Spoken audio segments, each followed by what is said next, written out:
ગુરુ મળે ચોરાસીના ફેરા ટળે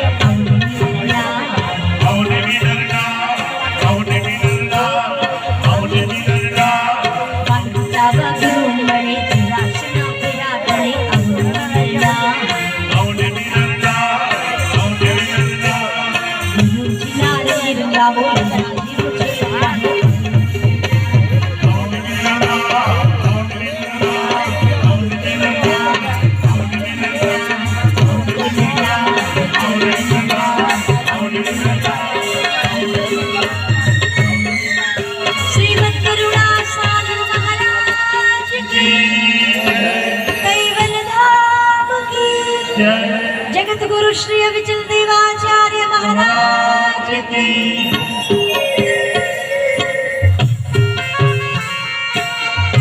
जिना रंगे रंगाव विधा जीवो छे अल्लाह अवलिया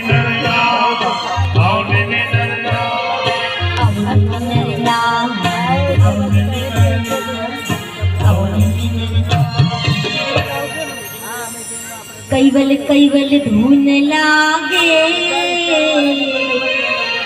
भीतरनी भ्रमणा वागे एक बार धून लागવું જોઈએ બસ કોઈ પણ વસ્તુ यदि તમારે પામવી છે if you want to anything કંઈ પણ તમારે પ્રાપ્ત કરવું છે તો યાદ રાખજો એમાં એક પ્રકારની ધૂન લાગવી જોઈએ કે મારે આ પ્રાપ્ત કરવું જ છે ગમે તે સ્થિતિમાં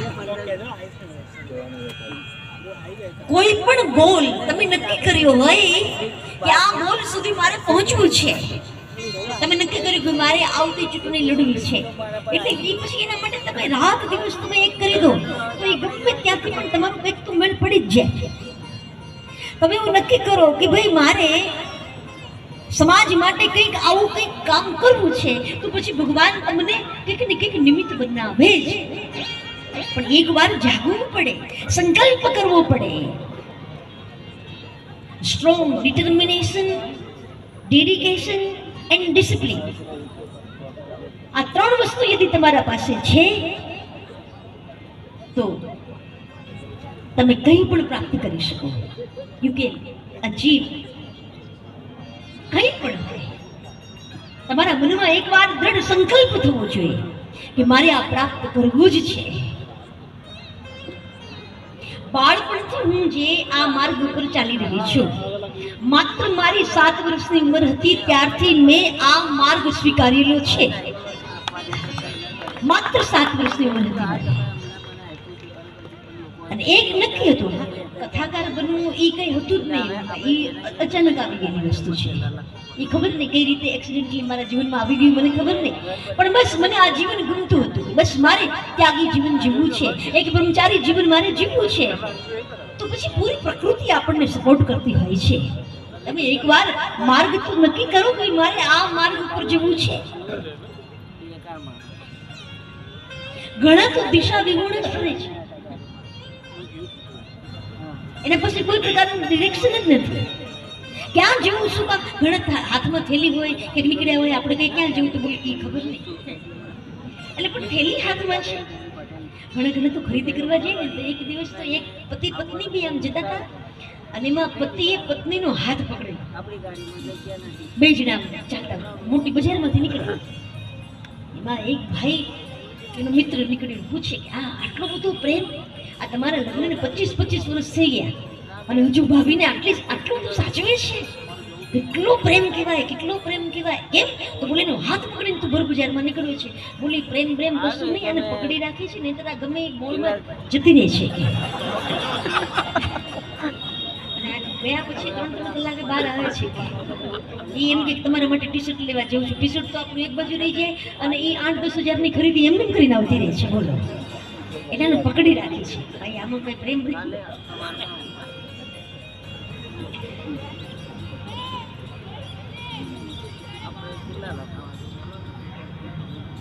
ઘણાને પકડી રાખવા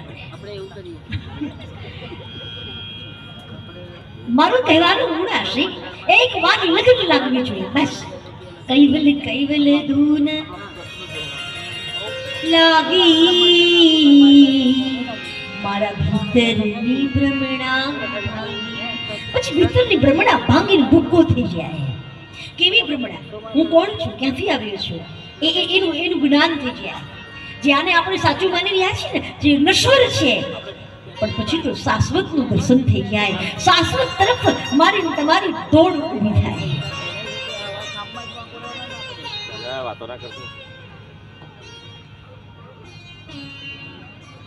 ગુરુજીના રંગે રંગાણી જાગી મારી પ્રીત પુરાણી. પ્રીત કંઈક હશે પરમ ગુરુના શ્રી ચરણોમાં. તો આજથી 15 વર્ષ પહેલા પૂજ્યપાદ ગુરુજીને માનસરોવરના કિનારે એનું દર્શન થયું મને. એટલે તો મેં પેલું ભજન ગાયું હતું. બાલગીતાએ લીધા ગોતી માનસરોવરના મોતી. વહાલા ભક્તો કૈવલ સાચું નામ છે. સત કૈવલ સાહેબ, સત કૈવલ સાહેબ બોલો, અંતરના પડદા ખોલો. વહાલા ભક્તો કૈવલ સાચું નામ છે. સદગુરુ મળી જાય આ માર્ગની અંદર તો આપણો માર્ગ બિલકુલ ઇઝીલી આપણે એક ડેસ્ટિનેશન નક્કી હોવું જોઈએ, એક ગોલ નક્કી હોવો જોઈએ. બસ મારે પ્રાપ્ત કરવું છે. મારા મનમાં એક સંકલ્પ હતો કે આ સાધુ જીવન તો હું જીવું છું, બધું જ છોડી દીધું છે, પણ છતાંય મારે સમાજ માટે કંઈક કામ કરવું છે. કેવું કામ કરવું છે? દીકરીઓ માટે મારે કંઈક કામ કરવું છે. અને એ જે મેં આશ્રમ બનાવ્યું છે ને, ગાંધીનગરથી લગભગ 5-7 કિલોમીટર દૂર છે. એ જગ્યા જાતે પરચેસ કરીને, ગુરુજી નતા મળ્યા એના પહેલા એ જગ્યા મેં પરચેસ કરેલી, અને એ જગ્યા ખરીદીને પછી ત્યાં આશ્રમ બનાવ્યો છે. અને આશ્રમમાં બસ એક જ સંકલ્પ, મારે દીકરીઓ માટે કંઈક કામ કરવું છે. નહીં તો મેં HIV પોઝિટિવ લોકો માટે અમરેલી સિવિલ હોસ્પિટલમાં બહુ બધી મેં ત્યાં કામ કરેલું. એ બધા દર્દીઓ માટે, પછી એના માટે સેમિનારો, એની અવેરનેસ માટે ઘણા બધા કામ કરેલા. પણ દીકરીઓ માટે જે મારે કામ કરવું હતું તો એ મારા મનમાં સંકલ્પ હતો. અને એ સંકલ્પના ભાગરૂપે એક દીકરીથી મેં શરૂઆત કરેલી. આજથી 12 વર્ષ પહેલાં એક દીકરીથી શરૂઆત કરેલી. ત્યાર પછી તો ઘણી દીકરીઓ આવીને ગઈ, એ તો ઘણું બધું એ થયું. પણ અત્યારે હાલમાં 40 દીકરીઓ આશ્રમની અંદર છે. એકવાર સંકલ્પ તો કરો, પછી તમને પૂરી પ્રકૃતિ તમને સપોર્ટ કરશે. મારે ક્યારેય કોઈના પાસે માંગવું નથી પડ્યું તમે મને કંઈક આપો, અને માંગવું મારો સ્વભાવ પણ નથી, કારણ કે હું તો આપનારી વ્યક્તિ છું. માંગવું મારો સ્વભાવ નથી. પણ ગુરુજીના આશીર્વાદ, પરમ ગુરુ કરુણા સાગરની કૃપા અને મા ભગવતી રાજરાજેશ્વરીના આશીર્વાદ એ આશ્રમ ઉપર એવા છે કે ક્યારેય દીકરીઓ સામેથી એમ કહે, દીદી હવે અમારે મીઠાઈ નથી ખાવી, હવે અમારે આ કંઈ નથી જોઈતું. એની પ્રકૃતિ આપણને મદદ કરતી હોય છે. એકવાર સંકલ્પ તો કરો. ગુરુજી જેટલા સંકલ્પ કર્યા છે ગુરુ ગાદીમાં, બધા જ સંકલ્પો ફલીભૂત થયા છે. પોતાના માટે તો બધા જીવે, કોઈના માટે ક્યારેક તો જીવતા શીખો, પછી તો ખાશે એનો ઉડગાર તમને આવશે. આપણી સતકેવલ આઈ હોસ્પિટલની અંદર હજારો દર્દીઓના સગાઓ, દર્દીઓ ને રહેવાનું, ખાવા પીવાનું, ઓપરેશન, આ બધું જ ફ્રી ઓફ ચાર્જ થાય છે. વિચાર તો કરો ક્યાંથી થયા? એ પૂરી પ્રકૃતિ સપોર્ટ કરતી હોય છે. મારું કહેવાનું મૂળ આશય, એકવાર એના બનીને તમે જુઓ. બસ મારે આટલું કહેવું છે. તમે એના બનીને જુઓ ને તો એ અંતર્યામી છે. તમારે કહેવું નહીં પડે મને આ તકલીફ છે. અહીંયા વડોદરા જિલ્લામાં આપણે બેઠા છીએ ને, વરણામાં. કાલ સવારનો ઇતિહાસ શામળાબાઈ પરમ ગુરુ કરુણા સાગર ફરતા જ્યારે અહીંયા વરણામાં ગામની અંદર આવ્યા, અને ત્યારે બધા પરમ ગુરુ કરુણા સાગરની આગતા સ્વાગતા કરી રહ્યા છે. ઢોલ નગારા શરણાઈઓ વાગી રહ્યા છે. પણ એમાં રોજ અલગ અલગ ઘરે પધરામણીઓ હોય, રોજ રાત્રિના સત્સંગ, દિવસે સત્સંગ. પણ એમાં એક દિવસ કરુણા સાગર કોઈ જગ્યાએ પધરામણીમાં ગયા છે, ત્યાં બેઠા છે અને એમાં એક દૂર ઊભી એક સ્ત્રી રડી રહી છે. અને એ સ્ત્રી રડતી હતી. કરુણાસાગરની નજરે ગઈ છે. હજારો માણસો ઊભા છે, પણ એની વચમાં કરુણાસાગર બોલાવે, અરે કોણ છે ત્યાં? એને જરા બોલાવો, કેમ રડે છે? કરુણાસાગરના મોઢામાંથી શબ્દ નીકળ્યો. ભક્તો ત્યાં ગયા, કહે છે, બહેન શું થયું? કેમ આટલું બધું રડો છો? કંઈ નહીં, આંખના આંસુ લૂછી નાખ્યા. કંઈ નહીં. કરુણાસાગરના દર્શન થયા ને એટલા માટે. પણ કરુણાસાગર ઓળખી ગયા છે. કોણ? શામળાબાઈ છે. હા ગુરુજી, અહીંયા આવો બેટા. નજીક બોલાવ્યા છે. શામળાબાઈ નજીક ગયા. કરુણાસાગરને દૂરથી પગે લાગે છે. સતકેવલ સાહેબ, ગુરુદેવ. સતકેવલ સાહેબ બાપજી. હા બેટા, સતકેવલ સાહેબ, કેમ રડો છો? ત્યારે કહે છે, મારા મનમાં એવો ભાવ જાગ્યો ગુરુજી, તમે બધાના ઘરે પધરામણીઓ કરો છો, તો મારા ઘરે તમે પધરામણીમાં ન આવો? અરે કોણે કહ્યું ન આવું? હું ચોક્કસ તમારા ઘરે પધરામણીમાં આવીશ. એના આંખોમાં આંસુ આવી ગયા. મારા ગરીબના ઘરે મારો ભગવાન આવશે? મારા કરુણાસાગર પધારશે? બાપજી, મારા ઘરે તમે પધારશો? રડી રહી છે. આંખમાંથી અશ્રુઓની ધારાઓ માત્ર વહી રહી છે. જ્યારે આપણને કોઈ પ્રેમ મહાપુરુષ, કોઈ ભગવાન સ્વરૂપ વ્યક્તિ જ્યારે આપણને પ્રેમ આપે ને, આપણે રડવું ન પડે, ડોળ ન કરવું પડે, એની મેળે આંખમાંથી આંસુ જતા હોય. આજે રડી રહી છે. કરુણાસાગર કહે, તારા ઘરે હું આવું છું, પછી શા માટે રડે છે? ને હવે બધા રડવાનું શરૂ કર્યું. કેમ? આ બધા તો આટલું જબરદસ્ત સન્માન કરે છે, મારા ઘરે તો એવું કંઈ નથી. હું કેવી રીતે સન્માન કરીશ મારા કરુણાસાગરનું? મારા મનમાં તો ભાવ છે કે મારા કરુણાસાગર મારા આંગણે જમે, પણ મારા ગરીબનું ભાગ્ય મારા ઘરમાં ક્યારેક સૂકા રોટલા નહીં ફાફા પડે છે. હું કેવી રીતે બોલાવું? હું તો ગરીબ છું. અને ભાઈ બહેનો, ગરીબાઈ કેવી હોય ને, એ તો જે ગરીબીમાંથી ઉછરીને મોટા થયા હોય એની ખબર હોય, બધાને નથી ખબર. તમે જમી લીધું એટલે એમ નહીં માનો કે બધાએ જમી લીધું છે. તમારા ઘરની અંદર હોળી દિવાળીના દિવસે મીઠાઈ આવી છે, એનો મતલબ એમ નથી કે આખા ગામમાં બધા મીઠાઈ ખાય છે. તમારા બાળકો ફટાકડા ફોડે છે, એનો મતલબ એમ નહીં આખા ગામમાં બધી જગ્યાએ ખુશીનો માહોલ છે. ક્યારેક જઈને જુઓ તો ખબર પડે કે ગરીબાઈ શું કહેવાય. મારા આશ્રમમાં એક એવી ઘટના ઘટેલી આજથી લગભગ 2 વર્ષ પહેલા. લગભગ ભાદરવો મહિનો ચાલતો હતો અને આશ્રમમાં મારે અમદાવાદથી પ્રજાપતિ સમાજની કથા હતી. 7 દિવસની ભાગવત, 9 દિવસની દેવી ભાગવતની કથા. અને લોકોએ નક્કી કર્યું હતું રોજ દીકરીઓનું ને એ બધા ભક્તો આવે બધાના માટે જમણવાર. સાંજનો સમય હતો, ભાદરવો મહિનો હતો, ગરમી હતી, તો એ લોકોએ શ્રીખંડ પૂરીનું ભોજન નક્કી કરેલું. ઉપરથી કથા પૂરી થઈ એટલે હું નીચે આવી. નીચેના હોલમાં બધા બાળકોને જમાડી રહ્યા છે, આ લોકો પીરસી રહ્યા છે. એટલે મેં કહ્યું કે ભાદરવો મહિનો ચાલે છે, પણ છતાંય અમુક દીકરીઓને શરદી ઉધરસ હોય, એને અત્યારે શ્રીખંડ ના આપતા, એને આવતીકાલે બપોરે આપી દઈશું, એટલે એના માટે એકાદ ડબ્બો અંદર મુકાવી દેજો. એટલે દીકરીઓએ કહ્યું કે હા, જેને શરદી છે એને નથી લીધું. છતાંય મને સંતોષ ન થયો, એટલે હું એ ડાઇનિંગ ટેબલ ઉપર બધી જગ્યાએ હું ફરતા જોઈ રહી છું. મેં કહ્યું, કોને શરદી છે? બધી દીકરીઓ જેને શરદી હતી, 2-4 દીકરીઓ હાથ ઊંચો કરેલો. બધાની થાળીમાં મેં જોયું કે કોઈએ શ્રીખંડ લીધો નથી, પણ એક દીકરીએ શ્રીખંડ લીધેલો. મેં કીધું, બેટા તું કયા ધોરણમાં ભણે છે? દીદી, હું 7મા ધોરણમાં છું. તું તો મોટી છું બેટા, તે શ્રીખંડ લીધો છે, તને શરદી છે? ને ત્યારે એ દીકરી હજુ આવી હતી અને 2 જ મહિના થયા હતા. એટલે દીકરીની આંખમાં આંસુ આવી ગયા અને આવીને મને ભેટી પડી, રડી પડી. મેં કહ્યું, કેમ બેટા, શું થયું? કેમ રડે છે? ત્યારે કહે, દીદી મને ખબર નહોતી કે શ્રીખંડ કેવો હોય.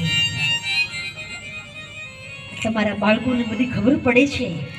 આટલું તો એટલું હું કહું છું, તમે બધા કોઈના ઘરે જમવા જાઓ છો ત્યાં આ દીકરી એમ કહે છે, મને ખબર નહોતી શ્રીખંડ કોને કહેવાય, પણ હવે હું શું કરું? મેં તો કહી નહીં બેટા, મારાથી જ બહુ મોટી ભૂલ થઈ ગઈ છે, તું શ્રીખંડ ખાઈ લે હવે. એને ખબર નથી ગરીબાઈ શું કહેવાય. ક્યારેક કોઈ ગરીબોના કુબામાં જઈને જુઓ તો ખબર પડે. ક્યારેક કોઈ ગરીબ દીકરી આપણી સારસાપુરીમાં, મેં ગઈકાલે કહ્યું ને કે જાન આવે ને તો રિક્ષામાં જાન આવે. ઘણી વખત તો પગમાં ચપ્પલ ન પહેર્યા હોય ત્યારે સારસા ગામની દીકરીઓ બહેનો જઈને દુલ્હનના પગમાં ચપ્પલ પહેરાવે છે. તમે જુઓ, ક્યારેક એમ કે મારી પાસે શિંગાર નથી, અને ત્યારે એ દીકરીઓ ગામની અંદર જઈને શણગાર સજાવે એ દીકરીને. ગરીબાઈ શું કહેવાય એ તો ક્યારેક કોઈ ગરીબોના વચમાં જાવ તો તમને ખબર પડે. આજે અહીંયા શામળાબાઈ વિચાર કરે છે કે અરે રે, મારા ઘરની અંદર ખાવાના ફાફા પડે છે, અને કરુણા સાગરને હું કેવી રીતે કહું કે તમે અમારે ત્યાં પધારો? પણ આ તો અંતર્યામી છે, વાત સાંભળી ગયા છે અને કહે છે, શામળાબાઈ આમ જો, કાલે અમે તમારા ઘરે ખાલી પધરામણી કરવા આવીશું એમ નહીં, તો કાલે બપોરનું ભોજન અમે તમારે ત્યાં લઈશું. શામળાબાઈની ખુશીનો કોઈ પાર નથી, પણ વિચાર કરે મારા ઘરમાં તો માત્ર બાજરી છે, વધીને વાડામાં તાંજળિયાની ભાજી ઉગી છે. કરુણા સાગરની ધરાવવા માટે લોકો 32 ભાતના ભોજન ધરાવે, 56 ભોગ તૈયાર કરે, અને મારા ઘરની અંદર કશું નથી. અરે રે, હું શું કરું? આંખમાંથી જુધાર આંસુ વહી રહ્યા છે, પણ મારા કરુણા સાગર શામળાબાઈની નજીક આવીને કહે છે, શામળાબાઈ ચિંતા ન કર બેટા, સાંભળ, આ બધું મીઠું ખાઈ ખાઈને તો મોં ભાગી ગયું છે. હવે આવતીકાલે તારા ઘરે બાજરીનો રોટલો ને તાંજળિયાની ભાજી ખાવા હું આવીશ, બીજું કાંઈ ન બનાવતી હો. આ કરુણા સાગર છે. અને બીજા દિવસે કરુણા સાગર ગયા, જઈને બધાને બહાર રાખ્યા છે. 2-5 સંતોને સાથે લઈને કરુણા સાગર શામળાબાઈને ત્યાં આવ્યા. પણ આજે તો શામળાબાઈની ખુશીનો કોઈ પાર નથી. મારા આંગણે મારું ભગવાન આવ્યો છે, મારા આંગણે મારા પ્રભુ પધાર્યા છે. શામળાબાઈ શેરી વળાવીને સજ કરું, આહા, મારા ઘરે મારા ગુરુદેવ પધાર્યા છે. गुरु तेरे चरणों में स्वर्ग पा लिया है, जमी पर खड़े आसमां पा लिया है. गुरु तेरे चरणों में स्वर्ग पा लिया है. हमें जो न सूझाया वो तूने, बना जो ना हमसे बनाया वो तूने. मरुभूमि पर हमने चमन पा लिया है. गुरु तेरे चरणों में स्वर्ग पा लिया है. जाने स्वर्ग उतर्યું છે આજે મારા આંગણે. મારા સદગુરુ પધાર્યા છે. પરમ ગુરુ કરુણા સાગર અંદર આવ્યા છે. હસ્ત પ્રક્ષાલન આદિ કર્યું છે, યોગ્ય આસન આપ્યું છે, અને ગુરુ મહારાજ યોગ્ય આસન ઉપર બિરાજમાન થયા છે. પાત્રમાં બાજરીનો રોટલો અને તાંજળિયાની ભાજી મૂકી છે, પણ આજે રડી પડે છે. મારા પાસે બીજું કંઈ નથી, હું શું જમાડું? તો કરુણા સાગર આજે કર્તાને યાદ કરી, સ્તુતિ કરી, પ્રાર્થના કરી, આજે ભોજનનો એક કોળિયો મોઢામાં મૂક્યો છે ને કે આ શું સ્વાદ છે. શામળાબાઈ, આવો સ્વાદ તો હજુ સુધી ક્યાંય મેં નથી ચાખ્યો. તારી ભક્તિ, તારો ભાવ આ તારા ભોજનમાં છે. લોકો ભલે મને 32 ભાતના ભોજન ધરાવે, પણ તારા ઘરનો આ રોટલો ને તારા ઘરની આ ભાજી, આના જેવો તો સ્વાદ બીજે ક્યાંય મેં નથી જોયો રે. કરુણા સાગર સરસ રીતે જમ્યા છે, હાથ ધોયા છે, ઊભા થયા, પણ આમથી આટો મારી રહ્યા છે. કરુણા સાગર ઓરડાની અંદર અને એમાં એક મોટી કોઠી જોઈ છે. કરુણાસાગર એ કોઠીના ઉપર હાથ મૂકીને કહે છે, આ શું છે? બોલે, બાપજી, અનાજ ભરવાની કોઠી છે, પણ ખાલી છે, ખાલી છે. વર્ષ પૂરું થવા આવ્યું છે. હવે તો નવા વર્ષમાં જે કંઈ થોડી ઘણી ખેતી, નાનું એવી ખેતી છે અમારી, વળી ત્યારે પાછું ભરીશું. પણ કરુણાસાગર કહે, આ ખરેખર ખાલી છે? બોલે, થોડું ઘણું હતું મહારાજ, એ ગઈકાલ સાંજે તમને એ ધરાવવા માટે થઈને દળી નાખ્યું. હવે કોઠીમાં કંઈ નથી. પણ ત્યારે કરુણાસાગરે એ કોઠી ઉપર હાથ દીધો છે ને આજે કરુણાસાગર બોલ્યા છે, સાંભળ હે શામળાબાઈ, તારી આ કોઠીનું અન્ન મારા પેટમાં ગયું છે. જા, તારી કોઠીએ દાણા ક્યારેય ખૂટવા નહીં દઉં, તારી કોઠીએ દાણા નહીં ખૂટવા દઉં. એક વાર વાપરી તો જુઓ. સત્માર્ગની અંદર, પરમાર્થની અંદર ભગવાન ક્યારેય ખૂટવા નહીં દે. કહે છે આ તારી કોઠીએ ક્યારેય દાણા ખૂટવા નહીં દઉં, પણ શ્રદ્ધા રાખજે, વિશ્વાસ રાખજે. હા બાપજી. અને પછી તો કરુણાસાગર ગયા છે. પણ આ બાજુ અહીંયા પરમ ગુરુના ગયા પછી રોજ રોજ એમાંથી જ્યારે જ્યારે બાજરી જોઈએ ત્યારે નીચે જે કાણું છે એમાંથી કાઢી લે છે, દળી લે છે. પણ બધા એ કોઠીને કોઈ અડતું નથી. એક વર્ષ પસાર થયું. એમાં શામળાબાઈ મંદિરે દર્શન કરવા માટે